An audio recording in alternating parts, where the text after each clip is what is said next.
My parents cried when they told me they couldn't pay for my college. 10 years later, I found out they stole my inheritance, more than $100,000, and spent every penny. I'm 27 now, but the betrayal I experienced last year still keeps me up at night. I grew up in a small town in Ohio. We weren't poor, but we weren't comfortable either. My parents, especially my mom, constantly reminded me that money doesn't grow on trees. We clipped coupons, drove used cars until they literally fell apart, and ate out maybe twice a year, if McDonald's counts. I didn't mind. That was just life. By the time I turned 14, I started working odd jobs, mowing lawns, babysitting, cleaning up at a local mechanic shop. Every time I got paid, my mom would say, "Let me hold on to that. It'll go into your college fund." Sometimes I'd see her stuffing the cash into a cookie jar in the kitchen. I believed her. Why wouldn't I? Then there was my grandmother, my dad's mom. She lived about 30 minutes away, and for some reason we hardly ever visited her. When I asked why, my mom would say, "She's not the nicest person, doesn't want company." Dad never really said anything, just nodded and changed the subject. As a kid, you don't question that. When I was 18, Grandma died. I remember my dad got the call and just sighed. We went to the funeral, just the three of us. No extended family, no friends of hers. I asked about her house, her things, if she had a will. My mom just looked at me and said, "There's nothing left." She was drowning in medical bills. I didn't question it. Again, why would I? But then something happened that still breaks my heart. Senior year of high school, I got accepted to my dream school, Northwestern University. I couldn't believe it. One of the top journalism programs in the country. I was over the moon. I ran into the kitchen holding the letter, practically shaking with excitement. My parents looked at the acceptance letter, then looked at each other, then back at me.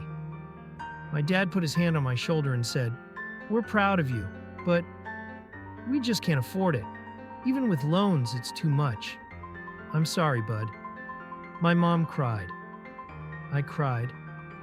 Then I told myself I'd just work hard, maybe transfer later.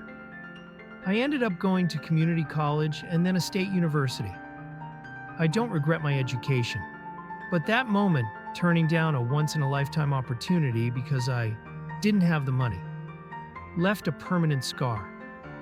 And the whole time, there were 6 figures sitting in a bank account with my name on it. Fast forward almost a decade. I was working 2 jobs in Chicago, trying to save up for a down payment on a condo. My credit was decent.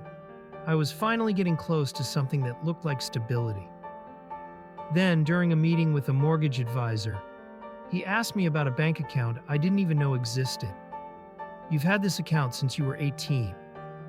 There were some large deposits made in 2016, then most of it was withdrawn gradually over the next year." I stared at him, confused. "What account?" He turned the screen toward me. There it was. My name. My social. An account with an initial deposit of $118,000. I went home in shock. I dug through old emails, paperwork, anything. Eventually, I called the bank's legal department. After days of back and forth, I got the truth.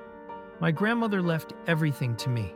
Her house, her savings, everything. She had written me into her will directly, leaving my parents completely out of it. The house was sold a few months after her death. The proceeds, almost $100,000, were deposited into that account, along with another $50,000 in savings, all in my name. But here's the kicker. My parents had obtained a financial power of attorney when I turned 18. I remember signing something for school stuff at the time, trusting them completely. They used it to access the account, manage the sale, and withdraw the funds. Piece by piece, the money disappeared. Vacations, a new truck for my dad, home renovations, private physical therapy for my mom's back.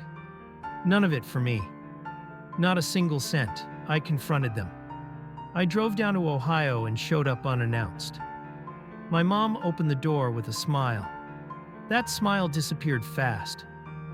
When I laid it all out, she didn't even deny it. We did what was best. You were a kid. You would have wasted it on crap. My dad tried to play peacekeeper. Said things like, "We supported you your whole life. That money just balanced the scales." Balanced the scales? I left that night and never looked back. I filed a lawsuit, and after a brutal few months, I recovered about $43,000. The rest was gone, untraceable or spent. But honestly, it's not even about the money. It's about the fact that the two people I trusted most in the world, people who raised me to believe in honesty, family, loyalty, lied to my face for almost a decade. And the worst part? They still don't think they did anything wrong.